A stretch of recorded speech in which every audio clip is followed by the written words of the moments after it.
Cooking with माय चॅनलमध्ये स्वागत आहे तुमचं। तर आज मी तुम्हाला ज्वारीपासून इडली तयार करून दाखवणार आहे, अख्ख्या ज्वारीपासून। तर त्यासाठी मी 1.5 वाटी ज्वारी घेतलेली आहे ह्या उभ्या वाटीनं, आणि आता मी अर्धी वाटी त्याच वाटीनं उडीदाची डाळ घेतलेली आहे। तर आता हे दोन्ही स्वच्छ पाण्यानं मी 1-2 वेळा धुवून घेणार आहे। हे धुवून घेतलेलं आहे बघा। आता ह्या दोन्हीमध्येही पाणी घालून मी 7-8 तासासाठी भिजत घालणार आहे। हे भिजून झालेलं आहे बघा 7-8 तास। तर आता मी ज्वारीचं पाणी काढून घेते। ज्वारीचं पाणी त्यात घालणार नाही मी, फक्त ज्वारी काढून घालणार त्यातली। 2 बॅचमध्ये हे वाटून घेते मी। उडदाची डाळ आणि त्यातलंच पाणी थोडं मी ह्यामध्ये घालते, कारण उडदाची डाळ स्वच्छ धुतलेली आहे आणि ते पाणी घातल्यामुळं इडलीचं पीठ यायला चांगली मदत होते। आणि मेथी दाणा 1 पाव टीस्पून घातलेला आहे मी, जास्त नाही। तर हे मी मिक्सरला चांगलं बारीक करून घेते।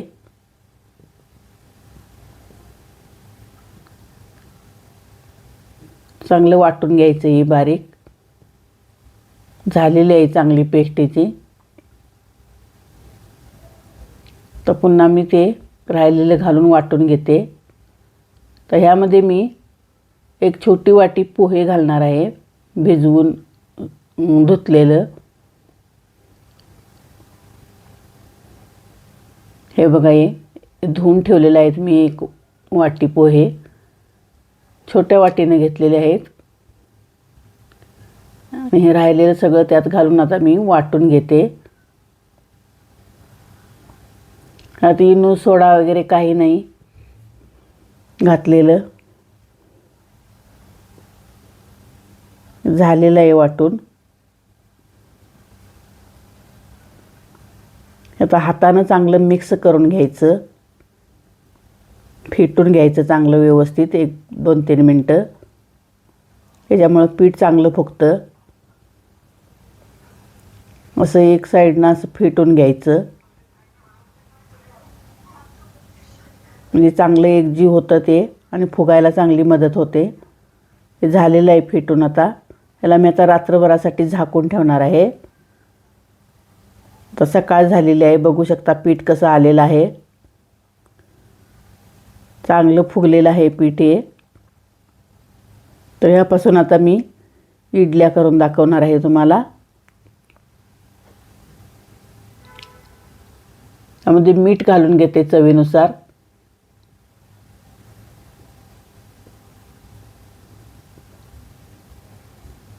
खूपच मस्त पीठ फुगलेलं आहे।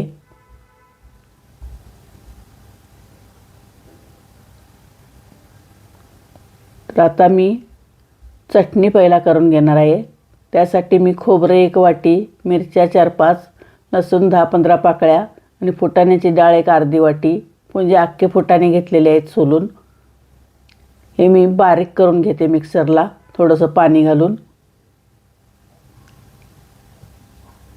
ह्याची चटणी बनवणार आहे मी। सुरुवातीला थोडं पाणी घालायचं म्हणजे बारीक होते चांगली, नंतर थोडं वाढवलं तर चालतं। तर हे वाटून घेतलेलं आहे बघा मी।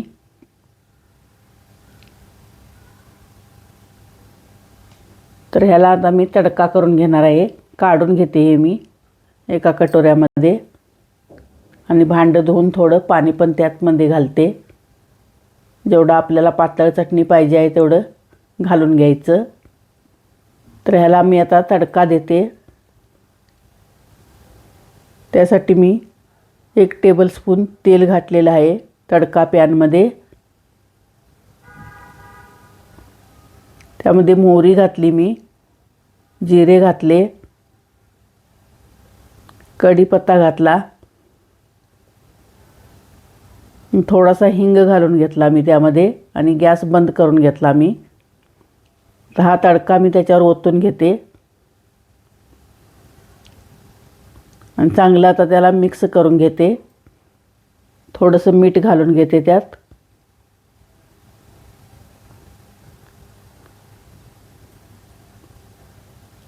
तयार झालेली आहे ही चटणी. आता मी इडलीचं भांडं घेते. इडलीचं भांड्यात मी पाणी उकळत ठेवलेलं आहे आणि या ताटाला मी तेल लावून घेतलेलं आहे सुरुवातीला. त्यामध्ये आता हे पीठ घालून घेते मी.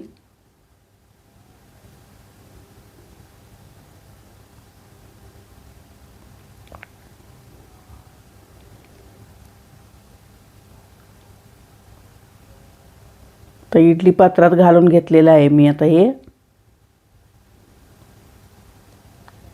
तर पाण्याला चांगली उकळी आलेली आहे, त्यामध्ये घालून घेते मी हे.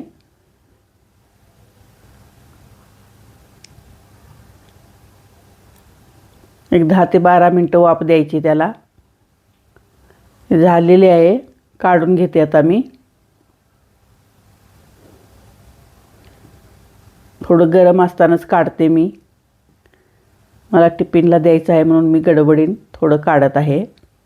थंड झालं की व्यवस्थित निघतं. बघू शकता किती मऊसूत लुसलुशीत झालेली आहे ज्वारीची इडली. खाण्यासाठी पण हेल्दी.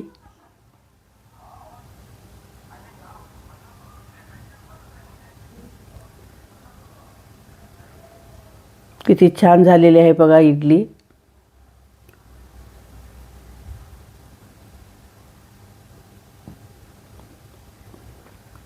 नक्की करून पहा. खूप छान होतात ज्वारीच्या इडल्या आणि खायला पण टेस्टी लागतात. आता त्याच पिठापासून मी 1-2 डोसे पण काढून दाखवते तुम्हाला.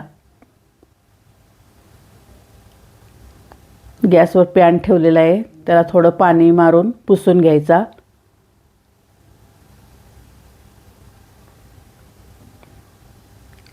त्याच पिठापासून मी 1-2 डोसे दाखवते तुम्हाला.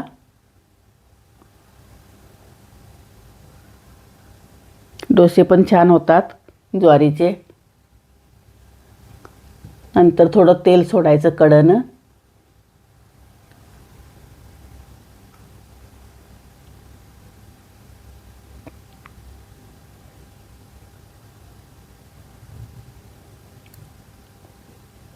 बघू शकता तुम्ही छान झालेले आहेत डोसे. माझ्या रेसिपी आवडल्यास चॅनलला लाईक करा. हाईपचा ऑप्शन आहे, हाईप करा आणि चॅनलला सबस्क्राईब करून ठेवा. नवीन नवीन माझे व्हिडिओ तुम्हाला बघायला मिळतील.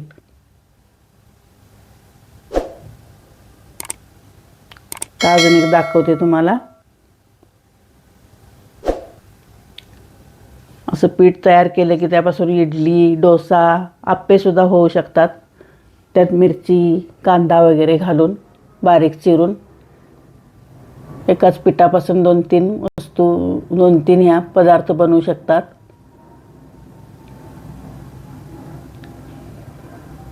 झालेलं आहे आता हे दाखवते तुम्हाला. बघू शकता तुम्ही.